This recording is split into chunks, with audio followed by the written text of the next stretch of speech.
kick it off. Welcome. Thank you for joining us today for the next simulation presentation. I'm sure you guys have seen some really cool stuff related to simulation, and hopefully I can show you some more.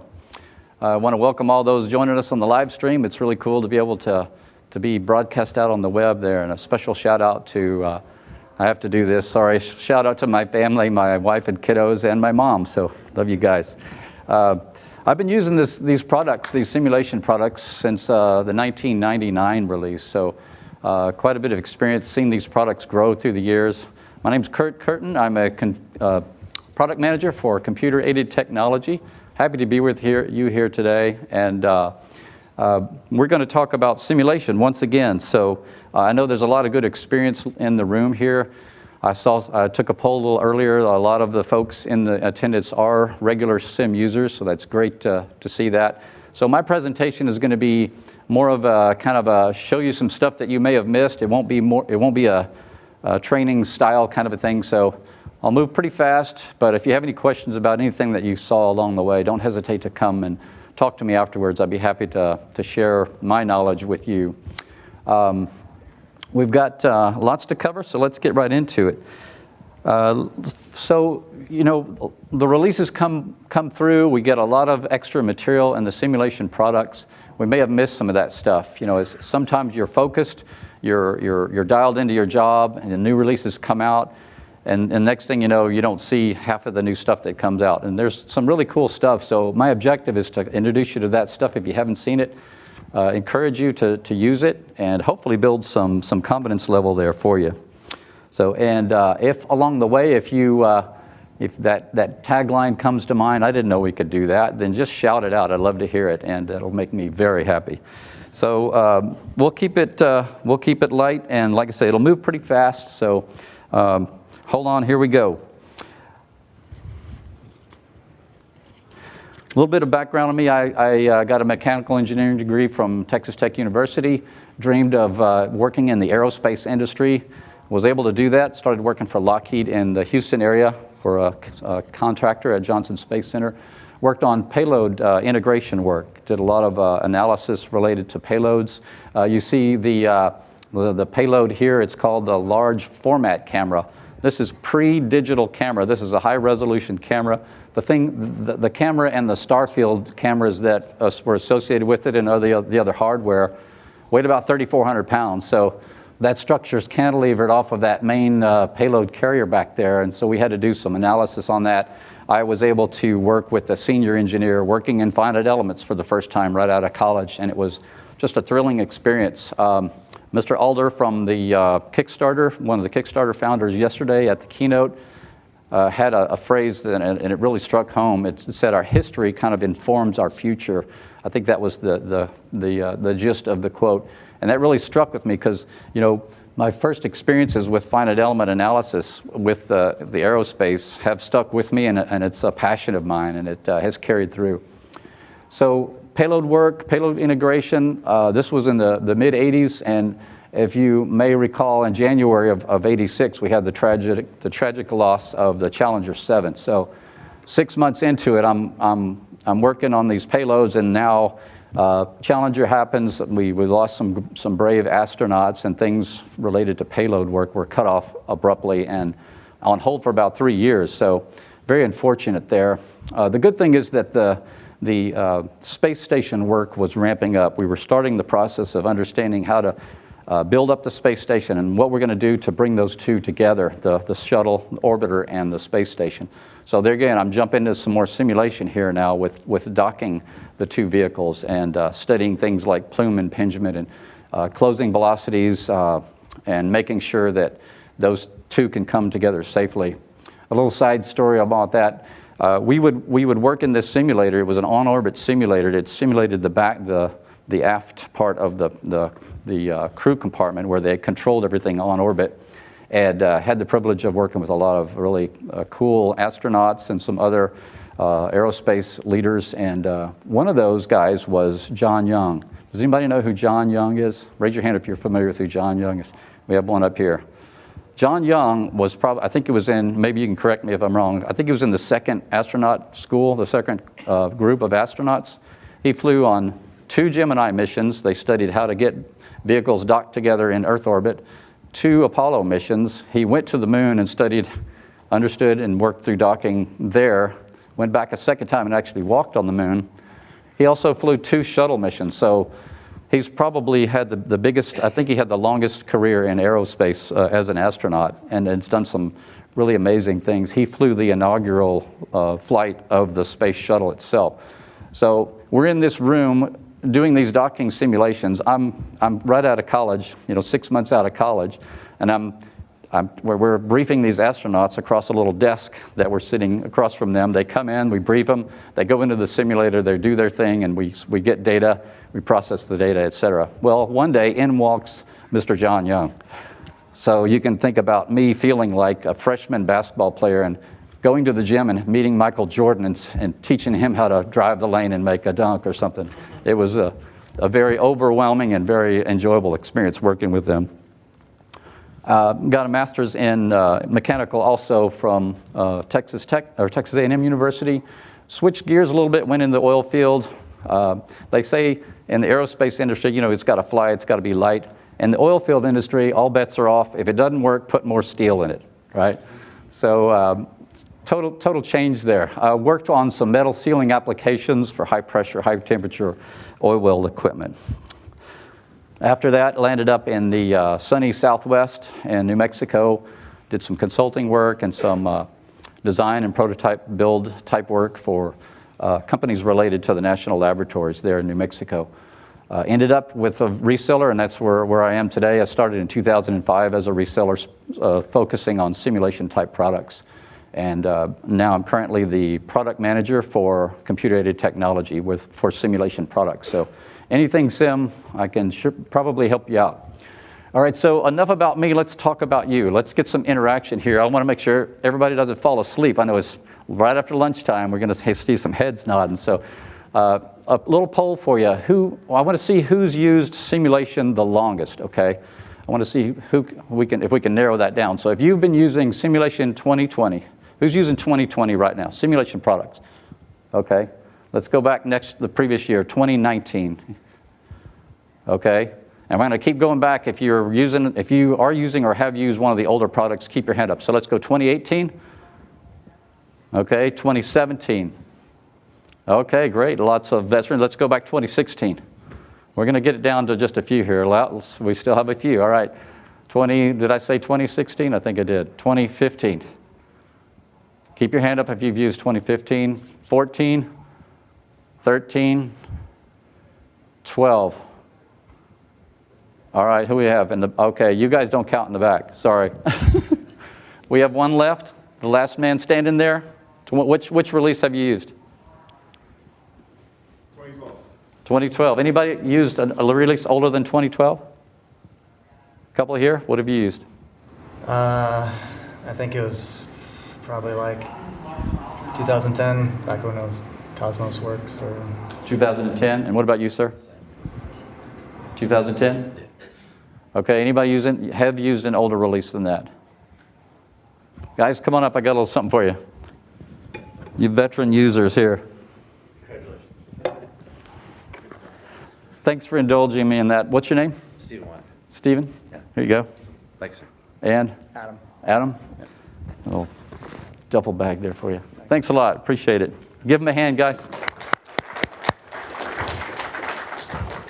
All right. So this is kind of what we're up to today. We're going to look at these this number of releases, looking back at the past there.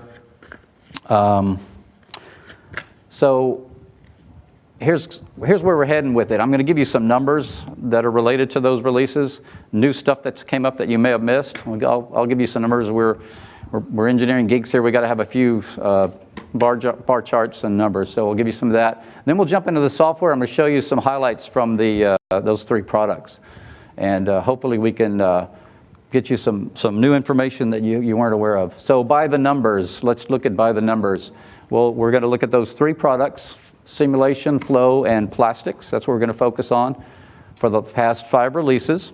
And For that combination of product and release level, we've had 117 enhancements listed in the What's New documentation. So that's a lot of stuff, right? And we're going to see every single one of them right here today, so hold on. Just kidding. So let's jump into the, oh yeah, before a shout out for anyone here in the room that's a SOLIDWORKS employee related to simulation, either tech support, technical management. We have one in the back. Anybody else from SOLIDWORKS right here? Okay. Let's give these folks a hand for the hard work they do to bring this product to us.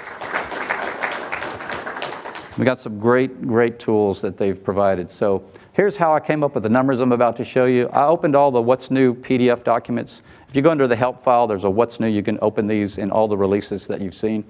So I grabbed the PDF. I went to each of the sections for flow, sim, or plastics.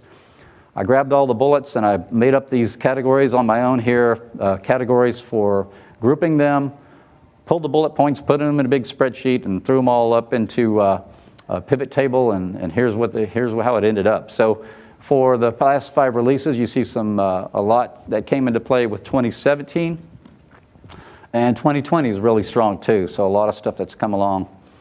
Breaking that down into those categories that I mentioned, we've got the user interface changes or improvements, and then the ease of use as well. So, SOLIDWORKS mantra is, let's get this in the design process, get these tools in the design process early on. Get the designer to start looking at their work, go all the way up to the analyst and put these tools in their hands. So that's testimony to that effort there. Look, breaking down by product, you see the breakdown there. Simulation gets the lion's share of the 117. And looking at those related to the breakdown of the categories as well, you see the same there, the same trend there for ease of use and user interface type stuff. All right, so here's the products that we're going to dig into. We're going to start looking at these a little bit more detail.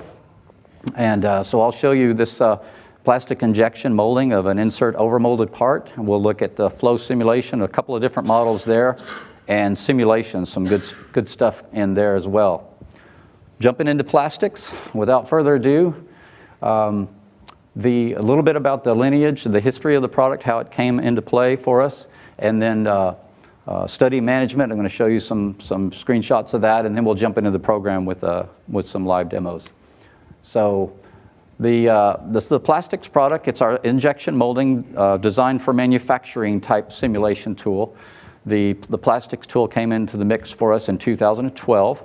It was a result of Dassault buying the Simpo product, the French company that had the injection molding tool. A couple of releases into it, a lot of effort went into making that product like SOLIDWORKS products, more consistency. So a lot of effort went into it there. 2020, the latest release, they've really done a great job of really sewing that up, and now our plastics product has that good look and feel and consistency that we're used to.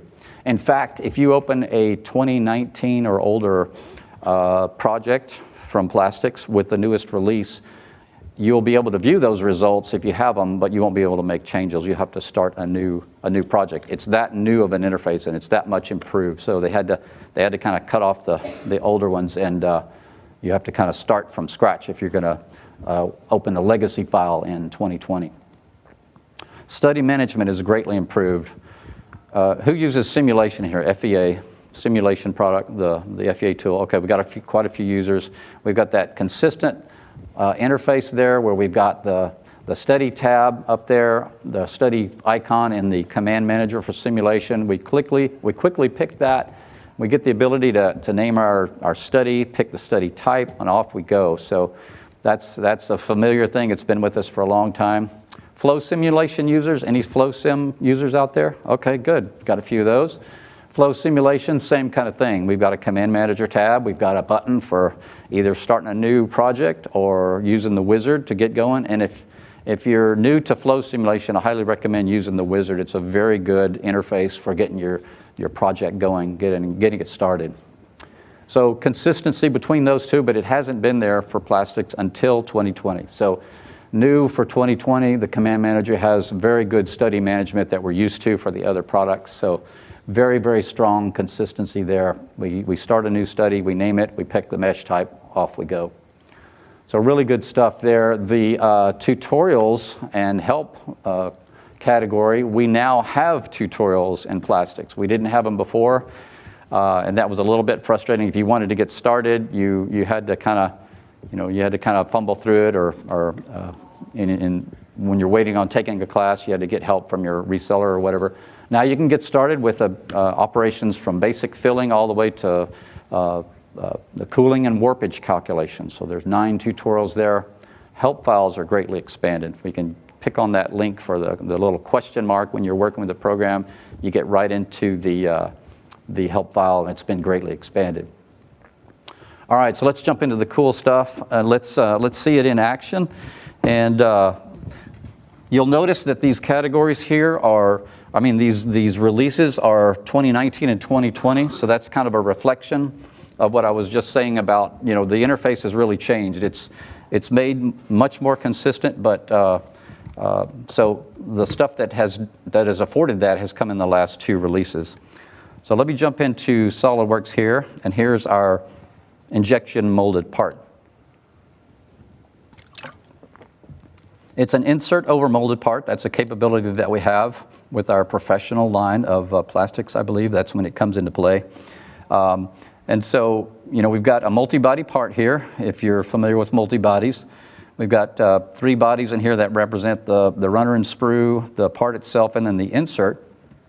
I'm going to go to my add-ins list, and there again, as I said, I'm going to go pretty fast. It's not really a tutorial kind of a session. It's more of a, hey, look at what we can do here. This is cool stuff. Go check it out.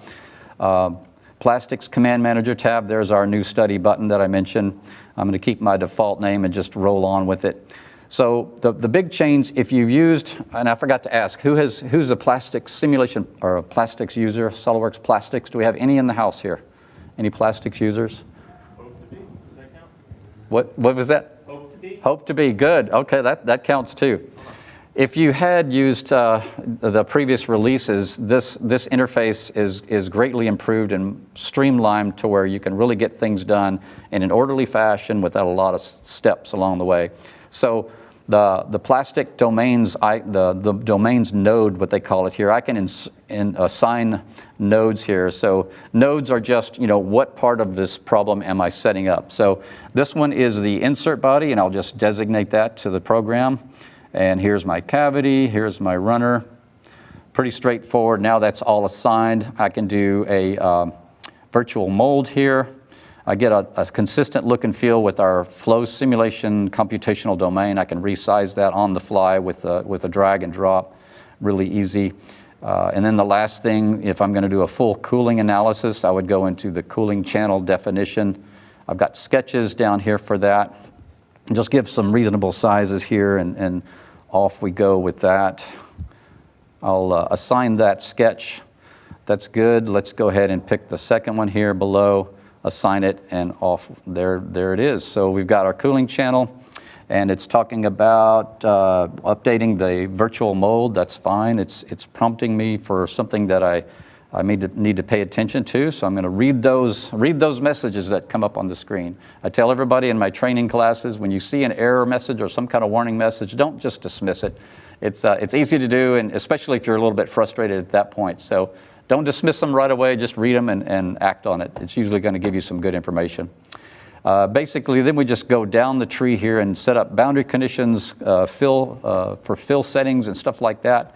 To save a little time, I'm going to jump over into, actually, no, I'm going to show you the mesh. Let me show you that real quick. The mesh process is greatly improved as well. We used to have a 6-step process to get a solid mesh out of the model. I'm going to use defaults, and I'm just going to create my surface mesh so you can see that. And if I'm happy with that, I would proceed to the second and final step and create the solid. And if there were plastics users in here that have used previous releases, they'd be clapping right now, because this is really big. We used to have to go through 6 steps to get to this point. So you can see a cross section of the mesh there. We've got a very good hybrid mesh to take care of all of the geometry, and it's all captured really well. So let me go, like I said, into a solved project here, and I'll just show you the results. Nothing's really changed there. It's same great interface for that, and we've got the consistency now on the upfront where we're setting things up, and this thing's going to load up. I'll switch over to the plastics tab and off and running. What do you guys think? Does this look like something? I think somebody said hope to be a plastics user. How's that look? Thumbs up? Okay, very good. So with we've got things in here like setting the injection location. That's geometry based now. You can see it's based on the face of the runner there. The coolant input as well. So I've got a lot of things that are related to setting up using the geometry as opposed to the mesh in previous releases. Just to show you real quick the results here. Loading up the flow calculation that was done, and once we get that loaded, we can animate that. We can show some isometric clipping options here, or iso surface rather. Let me just go ahead and animate that. That shows really well. You can see it flowing around that insert and giving us the fill time plot. We have lots of information we can get out of this. Notice that a packing solution was done as well as a cooling. All right, so that's plastics. I will move on so that we don't miss something later, but that is our plastic simulation tool. When we'll have some opportunity for some questions afterwards, so anything comes up, keep that in mind, and we'll chat about that as soon as I'm done here. So let's go into the flow simulation. We saw hands raised for flow, some flow users out there. Really great program. If you've not used it and you have access to it and you need to do some flow calculations, by all means, go ahead and take a look. You'll be very pleased. So I'm going to show you some stuff that came out. The Sunlight Properties import came out in 2016. So we're going back from that first year of what we're covering here. Multi-parametric optimization came into play. We have a heat flux plot that we can show as well. Lots of really great stuff here. So I'm going to show you this model. It's basically a solar cooker. My kids and I went out to the driveway. We got some plans off the internet. We drew this up in sheet metal and cut it out of cardboard and put it together on the driveway, put some aluminum foil in there to act as a reflector, and it worked really well. And in fact, it worked so well that we had some plastic in there to separate the regions, and we literally melted some of the plastic. So needless to say, we didn't eat any of the stuff that we cooked out there, but it did a really fine job. I'm also going to show you the free surface tool, which came out in 2018. All right, so let's jump into SOLIDWORKS and take a look at that. Has anyone done any animations in SOLIDWORKS? Just basic animations? Okay.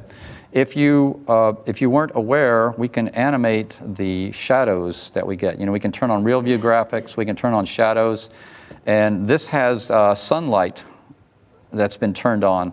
You see here in the tree, I've got sunlight turned on, and if I animate this, you'll see that shadow move across the ground there when it moves. So the sunlight was set for Chicago, Illinois, from 10 a.m. to 12 p.m. on Memorial Day weekend. So you can see that angle of the sun there, the shadow moving across the ground there. Well, with simulation, with flow simulation, we can import that into our flow project and use that as a radiation source. That came into play with 2016. Let me show you that. I'm going to turn off my plastics, turn on flow. So this is really a great tool to work with solar radiation. Oh, I turned on the wrong one. You guys saw me do that, didn't you? You didn't catch it, you didn't tell me, so no worries. Here we go, flow simulation. So I've got several projects here. If you're not familiar with flow projects are grouped or can be linked to configurations. So you can have several projects under each configuration. You can do what-if scenarios where you change the geometry. You can clone a project and apply it to that other configuration, that geometry change. And I'll show you in a second how you can leverage that even further and do a parametric study. If you haven't used parametric study, that's huge. So we've got this transient, that 2-hour window of that sunlight going from 10 a.m. to 12 p.m. Anybody from Chicago out there? Some Chicago, one Chicago, that's it? What are the favorite foods in Chicago? What are the famous foods in Chicago? Pizza and Italian beef. Pizza and? Italian beef. Italian beef. So like the hot dog kind of a shape?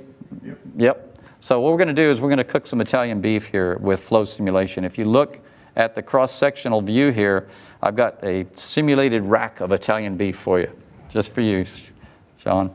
And we're going to cook that with our solar cooker. And first thing we'll do is we'll look at the transient simulation of that to see how that temperature in that cook chamber changes. I've got the project set up here, and you'll notice that I've got several goals for that to track things. I'll talk a little bit more about that in a minute. One of the new things with flow simulation that's really great is this thing called the Transient Explorer. So I'm going to load the results for this 2-hour transient simulation. I'm going to show the surface plot so you can see how the ground and the cooker heats up over time. And I've got the little controls down here to show how, or to control that animation for you. So there's my solar cooker. You saw that shadow move when we were looking at it from the top here. This is the temperature profile, the color-coded temperature profile of everything, and you can see the effect of that shadow moving across the ground. We've got a cooler area back there that we can tell that sun is heating things up. And there's our temperature.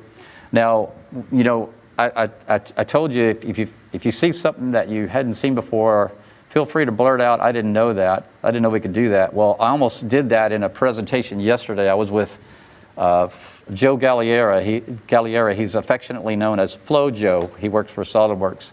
And he showed me in this tool, you can right-click on it, and you can go to options. And I had no idea we had that in there. We can change the settings for frames per second. And, you know, a couple of things in here, it's like, wow, Joe, I didn't know we could do that. So I almost blurted it out, but he would have probably been thrown off by that. So I haven't heard anybody blurt it out yet, but hopefully you're thinking about it. Okay, so that's our Transient Explorer for that heat. And what I can do also is look at a section plot. So let me just drag this over to the noon hour over here. I'm going to drag it over to the right. I'm going to hide that surface and then show a cut plot. Cut plot is like taking a slice through it and show me the temperature of everything. And as you can probably tell, I'm using a external analysis here. The computational domain is our volume that we're solving for. And you can see the extents of that with the cut plot here. So I've got a cut right through the middle of that. And if I make the geometry transparent, you can see through it, and you can see about a 50% transparency ought to do it. And you can see the air in there, the temperature profile. So red is hot, of course. Blue is cold. We got about a 63 cold level and a 200 degree hot side. I'm going to animate this, and even the flow streamlines and everything are going to animate for me over time.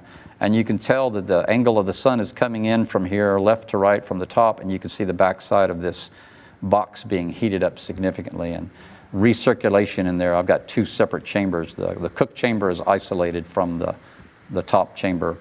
You can also see the plume of the warmer air coming up through natural convection. I've got gravity turned on. You can see that coming up and flowing upward as it's heated up. Can you just like analyze UV levels?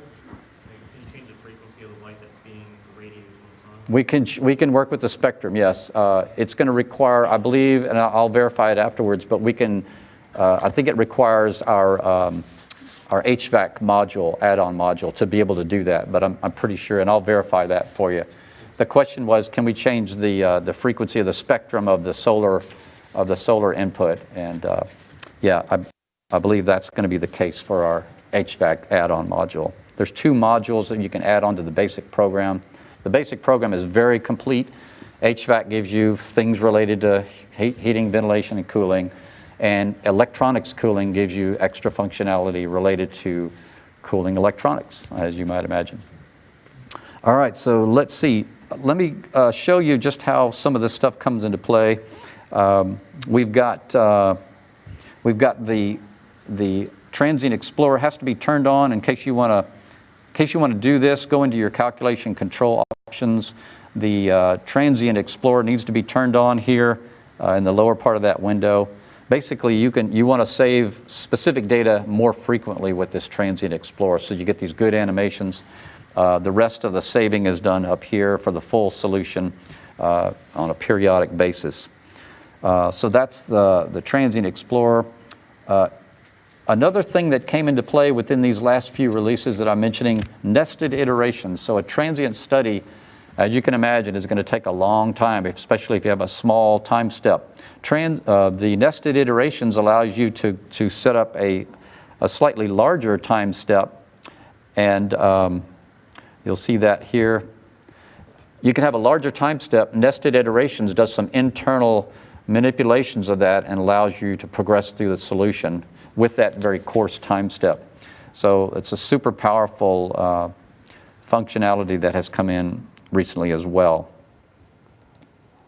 All right, so what I'm going to do is I'm going to unload these results, and I'm going to switch over to show you a steady state analysis at 12 p.m., this one right here.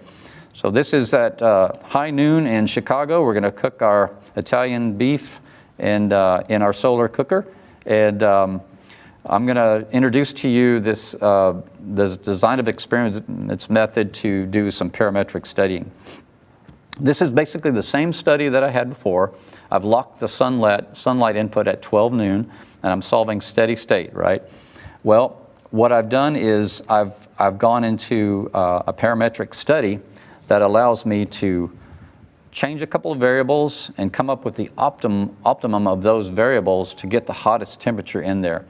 I didn't show you, but I've got a goal in here for the average temperature of the solid. That's the solid of the food that I'm cooking. That's that little rectangular shape in there. So I've got that goal set up. I've got a couple of dimensions here. I've got one that's related to the angle between the base of the cooker and the surface of the ground. And that is done basically through the mates within the assembly here. When you set it up, you go tell it, oh, I'm going to use this angle mate here. I'm going to grab that and let it change that within a range that I have for it.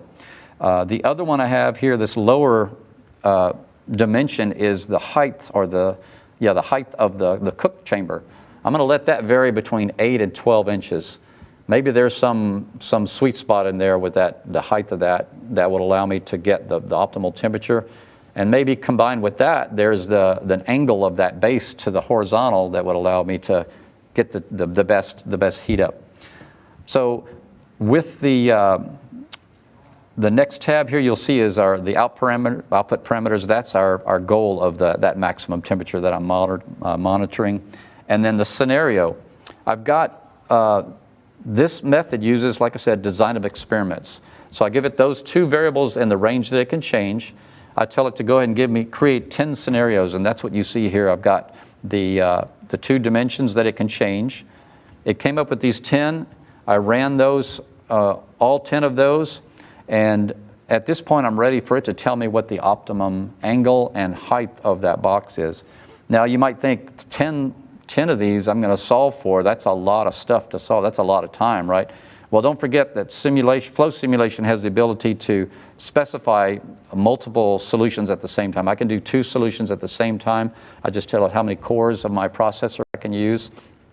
And so I'm doing 2 at a time. So it's like solving the time it takes to solve 5. So at this point, with that information that it's gained, I'm going to tell it to find the optimum for that. And you see I have an objective function that I can set up over here. And I'm telling it to just give me the maximize the, let me bring it over here so you can see everything. Maximize the volumetric temperature of that food that I'm cooking. And I've got a weighting factor. I can have multiple objective functions in here. And I'm just going to tell it, add that point, that design point. And it's telling me here, as you might expect, 10 degrees, and the 10 degrees, which is my top end of my range of the angle, and an 8-inch height of box. Kind of makes sense. Tip it more towards the sun, make that box smaller. So it came up with that, and it's telling me here that the maximum temperature you're going to get out of that is about 251 degrees for that food. Had a question? Can you Yes, as part of SOLIDWORKS, we can reference that information, right? Okay, so if you look at the highest that it actually calculated, it's right around 249 here, and so using design of experiments, statistical analysis, it came up with this combination is going to give me the best. So I can go and have it create a new project based on that geometry. And it's just warning me, you're going to change the geometry. I'm saying, okay, that's all right. So there's my tilted 10-degree cant on that orientation, and it's got the smaller cook chamber in there. So really powerful tool here. I encourage you to dig into that. There's a couple of other ways we can use design studies. We can use what-if scenario, what-if analysis. I can give it several variables and have it just give me solutions for all those combinations. I can do a goal optimization, which takes a single variable and optimizes, kind of like what we did here, but for a single variable. So very powerful tool. I encourage you to check that out. Was anybody aware of that? Anybody aware of that one? No, I got a question. I wasn't aware of it. What's that? I said I had a question. I wasn't aware of it. Oh, okay. Like, is there a way to display it in a graphical form for more a graphical analysis of all the outputs, or a way to export to a Excel spreadsheet to make a graph? Or? Yeah, we can do several things with that. We can show the I think it's called the optimal surface plot, where you see all the variables at once. Yeah, we can do that type of information. Yeah. The question was, can we look at a graphical representation of this? So yes, we can. All right, so let me jump into that free surface and show you that. The free surface came into play in 2018, and it was probably one of the most requested enhancements that we've had in a long time. What I have here is a spillway, a simulation of a spillway, and you'll notice I have these blue colored parts in there. These are separate parts, and they represent a static pool of water, okay? So I have a boundary condition at the bottom here to an inlet volume flow, where I'm going to push water up from here and let it spill over and then flow into that standing pool there. And so my engineering background, I started in civil engineering, so I've always been fascinated with civil engineering, water resources type things, and things like flow over weirs and spillways and stuff like that has always fascinated me. So when I saw the free surface come into play, I thought, I bet it can simulate that and show me where that hydraulic jump develops within the spillway, and that is exactly what we have here. So I'm going to load this up. I want to point out another thing that we can do. What I've loaded here is the final time. The free surface is a transient type, and I should maybe back up a little bit here and go into the settings for that.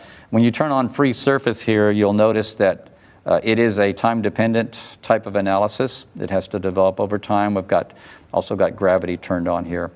So these will take a little while, and you will have to have some good refinements of the mesh wherever you're going to have that free surface interface.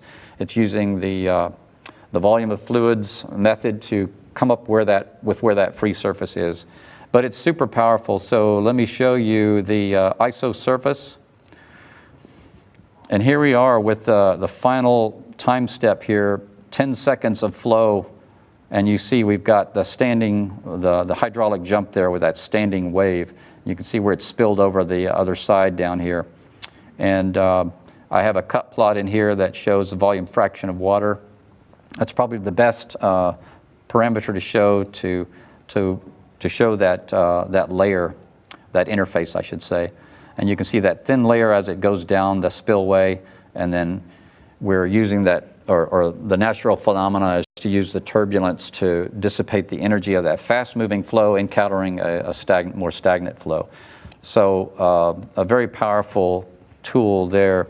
And let me show you a couple of time sequence type plots here that really illustrate that well. Oh, and I forgot to, after the oven, I forgot to show you, we have the heat flux plot. This is the heat flux plot from the solar oven that I showed you before, the before the free surface. You can see the transport of heat from convection in blue, conduction in red, and radiation in yellow. That's a very nice way to map things out and see where you are. So back to the free surface. Here's a couple of screenshots of the time lapse. 1 second into it, 3 seconds into it, you can see the interaction there between the flowing fluid and the standing pool. And now we're starting to get the hydraulic jump set up at the 5-second mark. And here we are at 7 seconds, and we're starting to spill over the backside there. I think that was on the previous one. Let me go back. Yeah, we've spilled over the backside.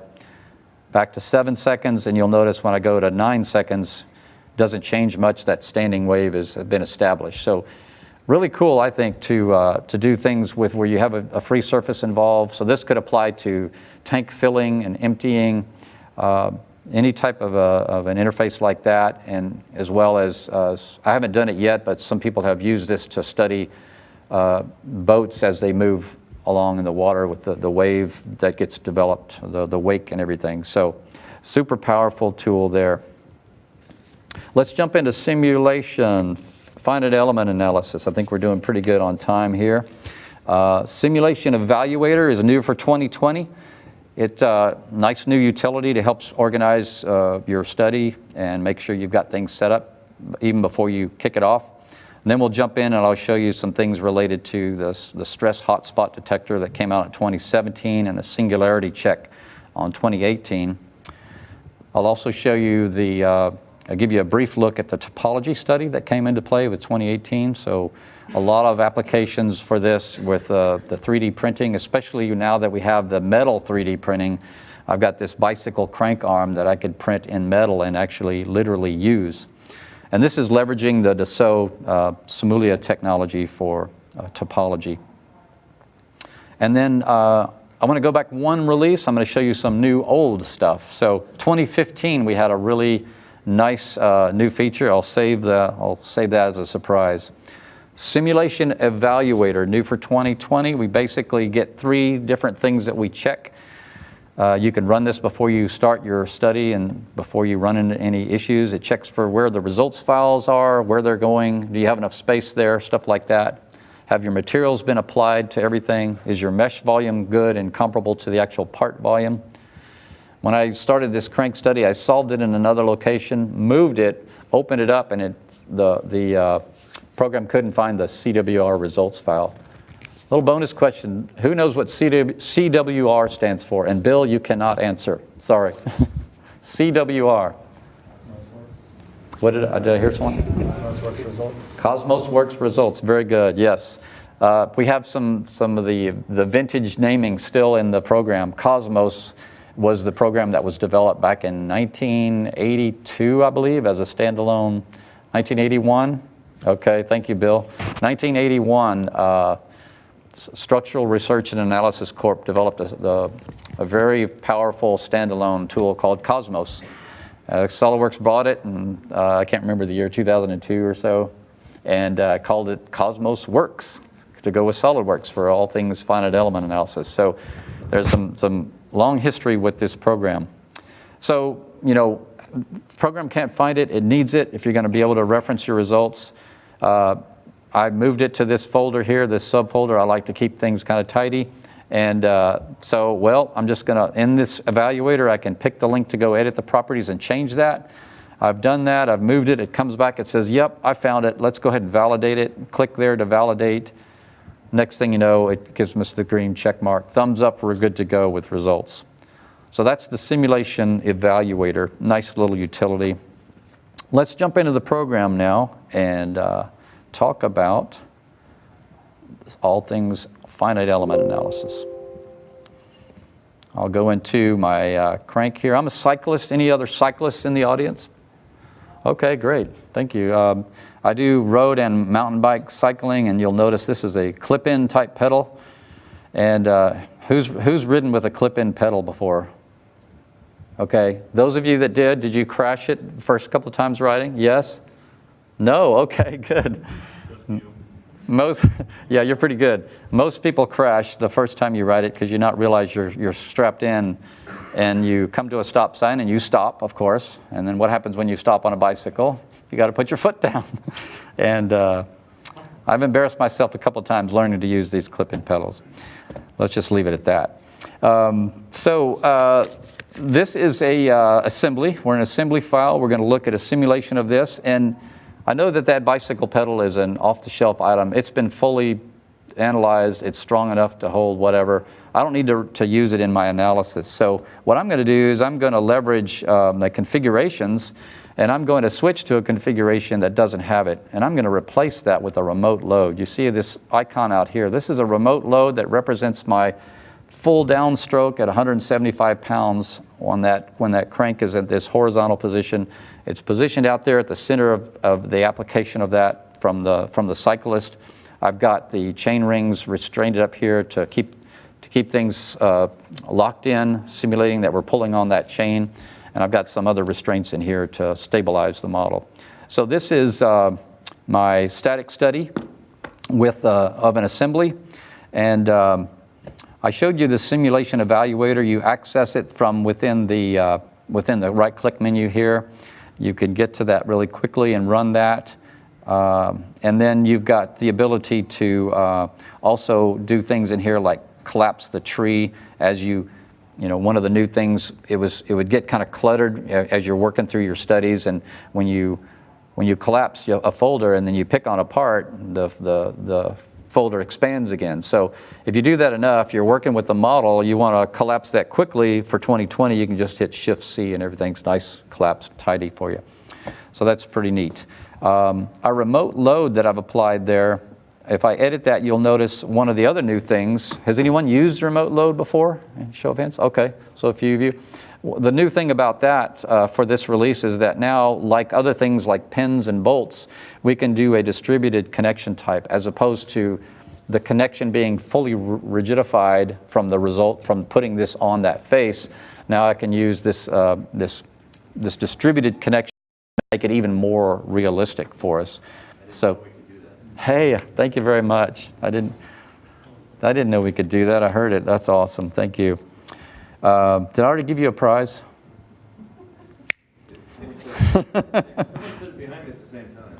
Oh, okay. Who said it from behind him? Catch me afterwards. I got another tumbler for you. Appreciate that. All right. So let's see. Other things that we can do in here. We can assign materials at the SOLIDWORKS level, right? And that stuff that material has density in it, so we can know how much things weigh. I can also now in simulation look at mass properties that we're going to be reflecting whatever changes I've made to the material definition within the simulation side. So this is going to be our accurate representation of the mass properties for this, regardless of what was done before in the SOLIDWORKS side. As you can see here, I've got different materials applied, some carbon steel, some aluminum in here. And this brings me to another point here. You see these icons. If you don't recognize those icons, those are new icons. We can now mix draft and high quality mesh in a static study. So that's pretty big, because you get a large assembly, you get a lot of mesh refinement, you're going to get a lot of degrees of freedom on a high quality mesh, which their high quality has 10 nodes on a tetrahedral element. Draft quality has 4, so you're going to reduce that degree of freedom count. And so what I can do is I can say, well, apply draft quality to that chain ring if I don't want it to be that high quality. Save some overhead, right? So I can mix those up in a model, and that's what those icons are all about. In here we've got, I showed you the remote load and fixtures. Let's jump into results. You're probably tired of seeing that as is. Here's our results with that remote load applied. I've got the ability to control things really easily with the color bar here now. We used to have to right-click on the plot on the left side. Now if I want to change the maximum value, I just click on it and type in whatever I want to show there. So that one is right at 20,991, so maybe make that 18,000 and accept that. And my range changes based on that new level there. Ready to reset it, just go ahead and give it a reset here. I can toggle on and off the maximum annotation right there. Lots of control there. I can also use some right clicks in here and show the mesh, for example, animate, change what's shown here, fringe options. So lots of great control right there in the graphics area. Another relatively new thing that's come across is called mesh sectioning. If I look at this plot that I've created, and I can take a cut. It's kind of like we've had the section plot or the section clipping for our stress results before. Mesh sectioning allows us to get a little bit more detail about what that mesh looks like within the model itself. Switch my view there, sorry about that. So mesh sectioning is super powerful. Lets us get a little bit more interrogation of what's going on inside the model.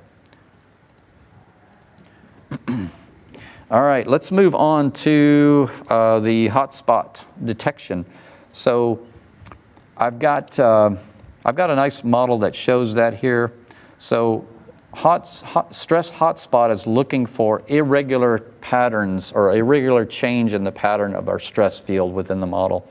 In this model, I've got the same remote load out there, and I've got a, let me see that one, let's hide that one. I've changed my restraint here, so I'm reacting that torque on a couple of those spline teeth in there. You see that in there, the green arrows. That's resisting all of that torque as opposed to going through those chain rings like I had before. So if you look at the plot there, looks pretty good. If I didn't have this marker turned on, you'd say, hey, it looks fine. If I turn off that marker, you know, you're like, okay, well, where's the red? I don't see that. I'm expecting it to be here.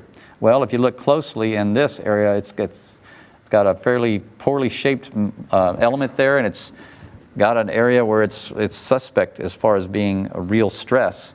I can do this hotspot diagnostics tool, give it a sensitivity factor and run that. And you say, yep, you've got a hotspot in here. Let's see what that's all about. Once that has run, you'll see the hotspot is going to be turned to a gray color. Well, it's in there, but I can isolate it here nice and easily and say, yep, there's my problem area. Well, is that a real problem, or is that a stress concentration that I need to figure out if it's real stress? What is that real stress? Or is it a singularity? Singularity is, in stress analysis, it's a point where you have a sharp corner to come together, and it's a discontinuity. The math cannot, it's an infinite point of stress because of that sharp corner. It's true for any finite element analysis. So if I run the stress singularity diagnosis, I'll just use the defaults for that. What it does, it refines the mesh according to my directions. I'm using defaults. It refines it a couple of steps along the way, and it checks to see if this is something that's just a stress concentration or if it's a singular point in the math. And it's telling me, yeah, you've got a singularity there. So there's the refinement that it's done, and it's shown me that it's a singularity, and there's how it's ramping up in the stress as increased that mesh refinement. What do you guys think? This looks like some good stuff. Anybody else seen some good stuff that you might be able to use? I see a head shaking there. Yeah, a couple of nods. Good. Excellent. Hopefully I'm keeping you guys awake too. That's it's tough being right after lunch, right? All right, so one of the other things that I want to show you in this model is the topology study. Topology comes into play with Simulation Professional or better, and I've got a model here that uses that. The new thing for the latest release is that we can use load cases. And load cases have been around since, I believe, 2015. Has anybody used load cases to run multiple loads on your model? Okay, we've got a couple that have done that. Topology can now be used within the topology study. You can run multiple load cases, and what it does is it's going to consider both of those cases. It's not going to combine them and give you just the shape for that combined load. It's going to consider both of them and come up with your optimal design. So here's my load cases. It's basically a load simulating, this one's simulating a full downward position of the crank, and then the one that I ran before with when the crank's in the horizontal position. So I push on that downstroke, and I get to the bottom, and I've still got a pretty significant load there at the bottom of that stroke. So we need to know what's going on there and figure out if, what's the optimal shape for that. So the load case manager takes all that into account. Basically, real quickly, and I'll give a plug for Mr. Bill Roos in the back. He's going to give a full session tomorrow on topology analysis. So I'll just show you briefly. We set up the topology to minimize the displacement, look for the best stiffness to mass ratio.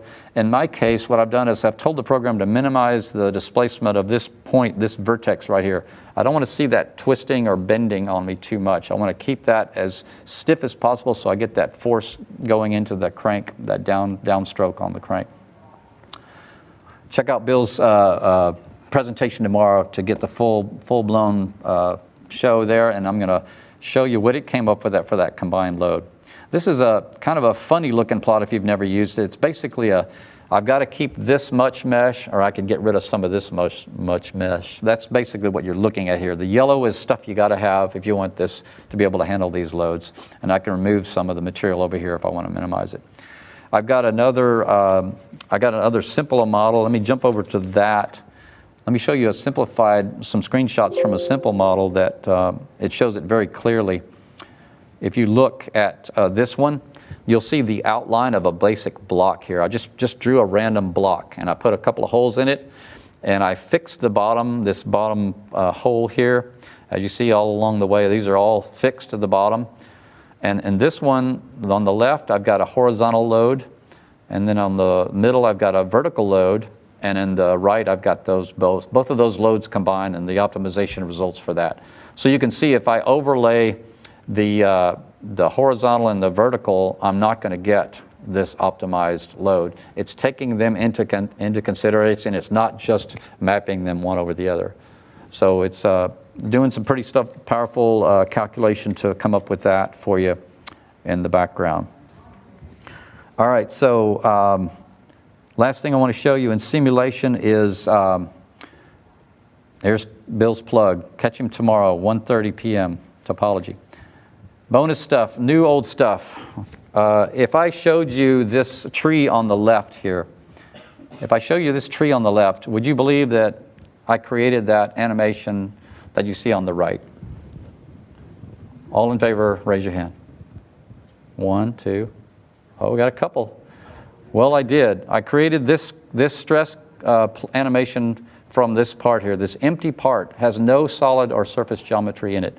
And basically, what I'm talking about is 2D simplification. 2D simplification is super powerful. I didn't want to pass it by. 2015, it came into play. Here's my empty part, but it's got some sketches in it, and here's my nonlinear representation of that. There's my stress for energizing this metal sealing device. Okay, thank you. All right, so let me wrap it up there. We've basically, we have seen a lot of good stuff, and are there any questions about what you've seen today? Anybody else have any other questions? Yes. Oh, Mr. Andlicker, Kurt Andlicker from SOLIDWORKS, you have a question for me. Can I take over your presentation for about 2 minutes? Yes, you can. Let me...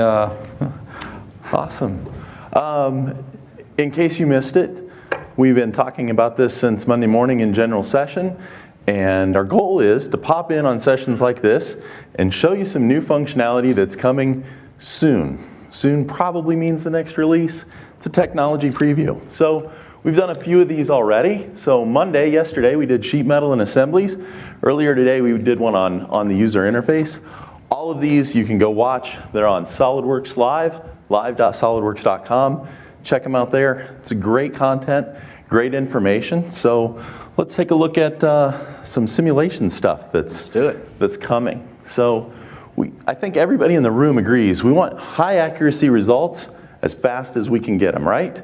So Kurt already talked about this. This release, we added draft and high quality mesh in the same study. We also did another thing, which is changing the default bonded contact from compatible to incompatible mesh. Okay?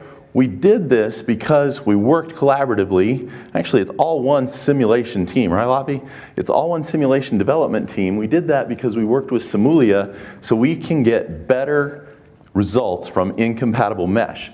Coming soon, that image showed you can get better results on incompatible mesh where you have mesh variations, not just geometry variations like you're seeing in 2020. Now, in addition to that, we're improving a big project to improve blended curvature-based mesh. Okay? In fact, you'll see results like this in the next release compared to what we had in the current release.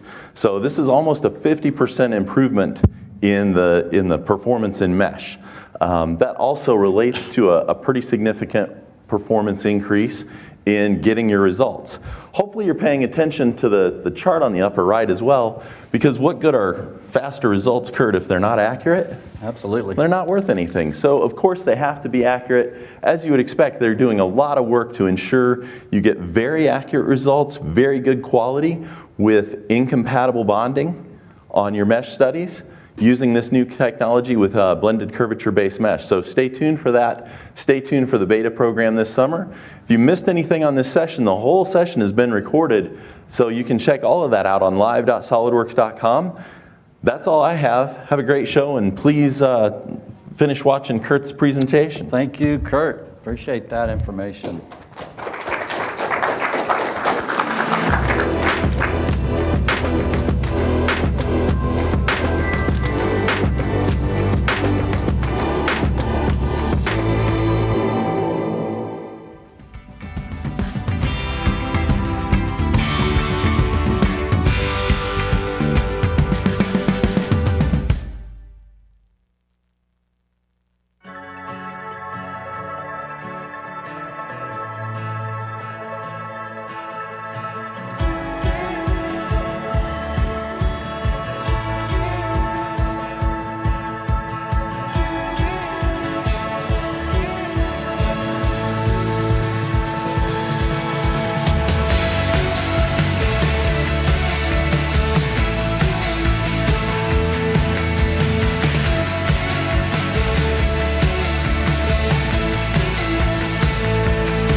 We're back in the SolidWorks Live studio here in the 3D Experience Playground at 3D Experience World 2020.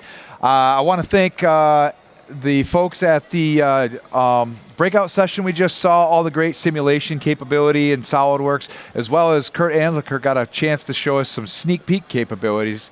coming potentially in the future inside of SolidWorks. We're back here in the desk, though, and I'm joined by Sean O'Neill, a community manager for SolidWorks. Sean, welcking. Hey, Thanks what's for up, joining Jeremy? us. Yeah, Good to have thanks you for here. having me. You've had a busy week, right? Yes, I'm zipping around. Everyone's zipping around. There's there's so many opportunity when you have thousands of like-minded individuals in the same place. So for sure. Yeah, so your role at SolidWorks is you're a community manager. Tell us a little bit about what you do in that role, because we have different community managers in the organization. You work with a really unique group of people that we engage with, correct? Yes, so I would say, Jeremy, the best way to explain my role here at SolidWorks is it's all about shining lights, right? So in one respect, with users who are doing, really cool things, really impactful things that maybe haven't had, the proper amount of light shined upon them, maybe in terms of publicity or reach, right? I see them maybe tweeting things on Twitter or posting things on Reddit, or, maybe I get an email, right, that says like, hey, you should see this user is doing this really awesome thing. Check them out. I kind of help make those connections. And sometimes that's writing a user story about them on the SolidWorks blog. Sometimes that's about connecting them with a partner, here like we have in the 3D Experience Playground. So whatever seems to make sense given the connections I have, right? You connect the dots. Yeah, so that's one part of shining the light. The other part is working with YouTubers, YouTube influencers who kind of help shine the right light on SolidWorks products that we have here, which cool. Was definitely on display here at 3D Experience World. So one of the places you've been spending a lot of time this week is right outside the doors to the playground. It's actually across from where General Session takes place. Tell us about the Hive. We're actually gonna take a look at that a little bit later, but why don't you tell us about your experiences you've had there this week? For sure, the Hive is a great place. We talk a lot about, with conferences, it's so important to network, right? Yeah. So the Hive is all about that. The Hive is a place where you can swing by, grab a coffee, meet new people, right? Again, we have thousands of designers, engineers, makers, artists, hobbyists, entrepreneurs, the list goes on. It makes sense to have a place that's dedicated to meet people and make connections that stem beyond the show. Yeah, I mean, this is a great place for if somebody's a first-time attendee coming to 3D Experience World. Well, let's be honest, everybody, it's their first 3D Experience World. That's true. But we've had users who have been coming to SolidWorks World for over a decade. Yeah, for sure. And we might have somebody coming to an event like this and they're a little bit lost. We have a lot of viewers online on SolidWorks Live who might be interested next year in coming for their very first time. The Hive is the perfect place for them to go and get connected with somebody who's a real veteran of coming to this event. You guys have a name for those folks, right? Yeah, so they are our event ambassadors, right? So, we've been doing World, we can say that pretty generally for a long time. It's the first ever 3D Experience World, so it's a bigger sort of scaled up event. But yeah, we've had people who've been coming to World. I've heard people in the high up teens, right? They say like, I've been here 16 years, 17 years. I can't attest to that. I've been to World many times myself, but yeah. Not 16 times, right? Not 16 times, yeah. I would have needed a chaperone for some of those. So you can find those folks if you decide to come here next year, or if you're here watching the stream. They have a big blue button, right, that says Event Ambassador on them? Yes, you cannot miss them. So we have, my badge is over there. We have Nerd Out pins, which kind of helps you attest to who you are and what you do, what you're all about. But the Event Ambassadors also have the big blue pins. Yeah. So you can check those out. You'll see them.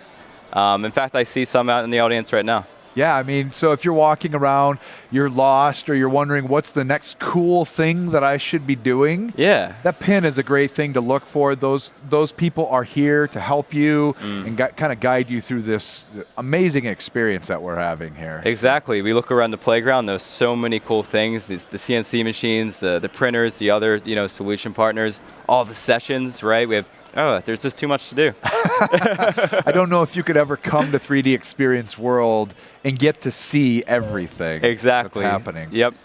So you work with a lot of our content creators. Yes. Do you have any interesting that we might be able to get to see more about or hear more about over the next few days? Maybe. So, so if you guys were checking out day 2, you actually saw a guy that I work with quite a bit.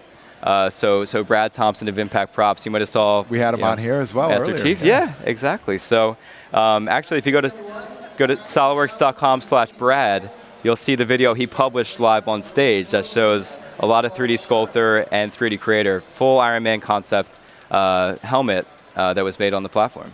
Very cool. Yeah. And then tomorrow at General Session, we're going to be having another content creator from YouTube on General Session as well, right? Yeah. So we work with YouTubers of all sizes and different audience types. You know, we partner with content creators who have, you know, different types of audiences that could, you know, theoretically benefit from knowing about the stuff that we have here at SolidWorks.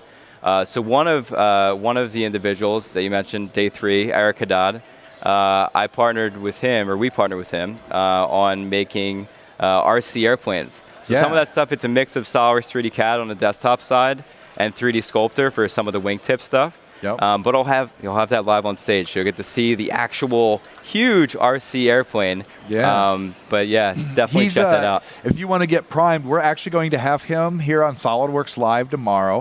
He's going to come here after General Session. If you want to get a primer of what Eric does, you can go to 3D Aero Ventures on YouTube, see all the great stuff he's doing. Yeah. Something really unique about him, and I don't want to steal anything from him.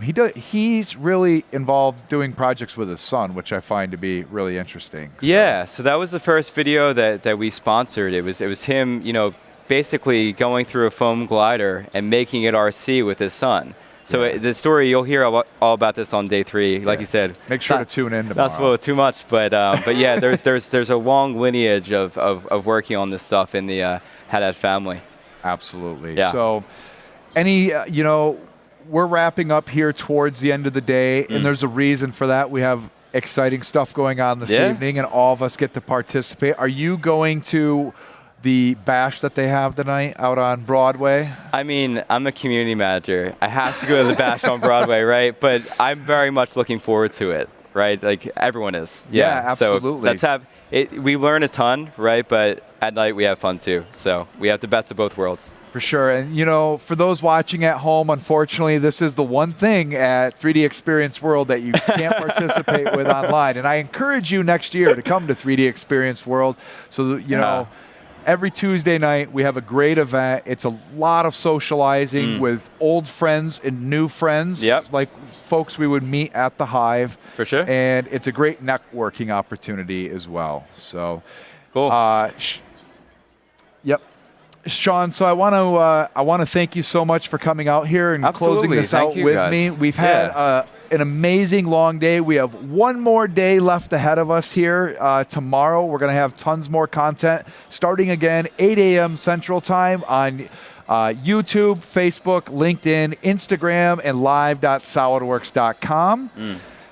Remember, if you want to join in the conversation for 3D Experience World, it's hashtag 3DXW20. And if you want to join in the conversation with us, the hashtag is SWLive. Now, we are not quite finished yet, Sean. We want to go take a look at the hackathon. So we had an opportunity to visit there a little earlier today. We're going to sign off here, but let's go take a look at the Hive. Every year, millions receive amputations. And of these, many can't even hope to afford a prosthetic in their lifetime. And because of this was Bernie Meadows designed this. This is a great start, but it could be improved, namely its ability to pick up rigid objects and its looks. People just want to fit in, and so this isn't working for them. Team Armada has solved this issue with this one piece. This piece, when folded onto itself, becomes a super simple mechanism that bends just like a human finger. You take 5 of these, and you have yourself a hand. Operation is simple. To lock a grip, you press down on the knuckle, and it becomes load-bearing. To release, press down on the finger. But of course, it's got to look the part too. And so we've done some wonderful work in X Design and X Shape to make some coverings that can be dyed to the patient's color. So if you want to restore independence to these people, please vote Team Armada. And that's yeah, feel free to look around at the stuff here. Prosthetic that's going to be very human-like. That's actually very important for a lot of the cultures that these prosthetics are going to, as if it doesn't look very human-like, or if they don't have a prosthetic at all, they can be kind of seen as an outcast, and that's not very good. So we want to accommodate for that and make sure they feel comfortable in their prosthetic, and that they can use it for what they need to, everyday tasks, for their job, whatever they need to. So it needed to be functional along with aesthetically looking like a hand. And we made it light and durable, so it holds on pretty tightly to your forearm while being still cost effective and light enough for the user to wear so it doesn't weigh them down. So that's what we really wanted to focus on when we were designing our prosthetic. So having the ability to point, to wave to a friend, to shake your neighbor's hand, these are basic nonverbal communicators that allow us to connect with other humans. They're simple actions that I think sometimes we take for granted. And that's why first and foremost we're super excited about the potential that our design has to bring that connection back to the potential users of the Ellen Meadows Foundation. Introducing the Dexter 3. It's a functional, simple, lifelike mechanical prosthetic hand. It builds on the functionality of its predecessor, the Ellen 4. It can gently pinch or firmly grip. And it's an ambidextrous design that is purely mechanical. It has very few plastic custom components. It can be assembled in a left or right hand configuration using common hardware with nothing more than a screwdriver. And so that's why in general we believe that the Dexter 3 strikes a healthy balance between functionality, simplicity in manufacturing, and that ability to bring a human connection back to the life of those who have lacked it. So thank you Bernard, Charles, Suchit, and Gianpaolo, and the SOLIDWORKS community for considering the Dexter 3. Thank you. Yeah, thank you. So how do you grab something with a prosthetic limb? Like, I don't know, you can use someone's brain to grab like what their neurons are doing and use that to articulate the fingers in a fine way, which would be fantastic if we had a multi-million-dollar grant and could sell it for 6 figures, but you know, we don't. Our idea is much simpler. As the user bends their arm, kind of like you see right here, it just has a little rod that pushes it and closes it. So one problem though, human hands are just really strong. The average person can, I don't know, have like 100 pounds of force in their hand, and you only get like 20 pounds or so out of here. So like our first model here, you can use it, but you can't grab anything with it. It's just absolutely useless. So right here, we have basically a toggle clamp. So as you push forward, at this point right here, loads of force. You can grab pretty much anything that you want. Absolutely, because yeah. And then it locks in place when it goes just past it. So you have a really firm grip on something. Like, sure, you're not going to have excellent fine control. You're not going to be able to, I don't know, type on your keyboard with it. But that doesn't matter if you have one good hand, which is what we are targeting. We talked to an actual amputee, and he said the main things that he wants to be able to do is hold a fork, hold a pen, and open the fridge or car doors while he's holding something in his good hand. So like, that's the key thing that he needs, is just to be able to grab a door, open it, and like get something else. Nothing else really matters. It's also super duper strong. So you don't want like something that's like a bunch of fine plastic bits, and then when like the person ultimately goes and they go to sit up and they put all of their weight on the hand, it's no good. So obviously our final design is going to look a lot more hand-like. So now, oh, we don't have it up right now. Yeah, because it's... it's level, and then it locks in place. Yeah, it did lock in place, Yeah, here's our final version. So, you know, it's the same thing, just with a nice shroud on it. So it looks way better. Yeah. And, you know, as you guys have probably noticed, you can only grab one size thing. Yeah. So you have just a little lever on the bottom. This can be accomplished right now with, sorry, Mr. Marker. Just like that, you move it a tiny bit. Yeah. Lock it, oh, Yeah.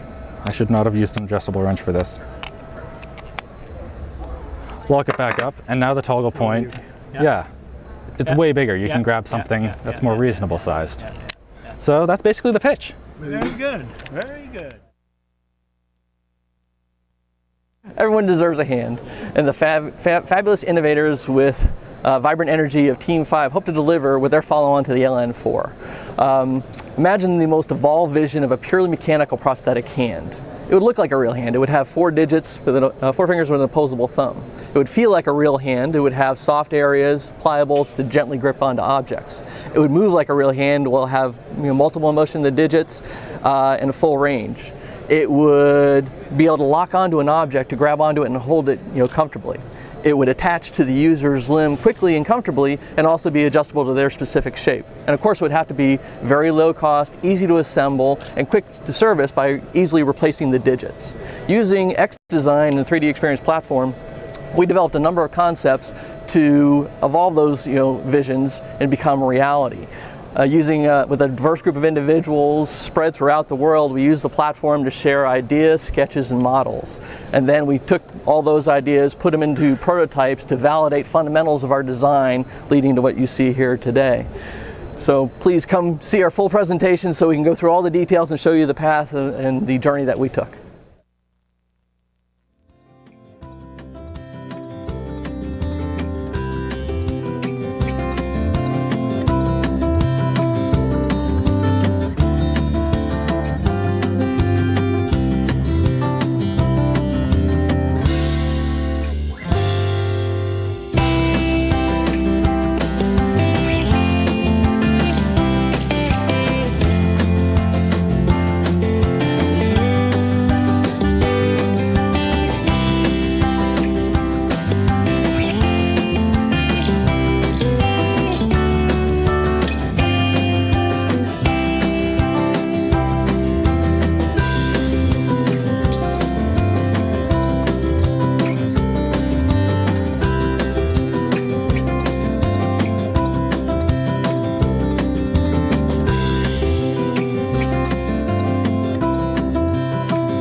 The Hive has been a great example of the networking opportunities. So I've just met a lot of great and interesting people. SOLIDWORKS is a very open community as far as learning new skills. Probably one of my favorite items was the meetup in the Hive. They kind of gave us questions to ask, kind of speed networking. So you just go up to someone and kind of ask a bunch of questions. All the networking, it's been awesome being around like-minded people. I'm ready to join the industry, so meeting others who already work in the industry is pretty cool. I'm looking forward to the classes and what I can learn from the 3D Experience world and how to apply it to my job, and also share it with my coworkers and help them be better at their jobs. Everybody loves the software, everybody loves to make things, and so coming to a place where everybody comes together and just for that reason is such a cool experience. I found out, this person is struggling with some of the same issues we've run into, and then you can share your solutions, and then you can say, we're working on this, so you get a lot of useful information that way. Last year was the first time that I came here, and I was really accepted and brought into the whole group, especially the maker community. I don't think I've met anyone that you can't just kind of walk up to and say, hey, how's it going? And just go off and have a 5-minute conversation. I mean, the Hive is probably the quintessential example of why I came here, of growing that network and connecting and contributing to that ecosystem.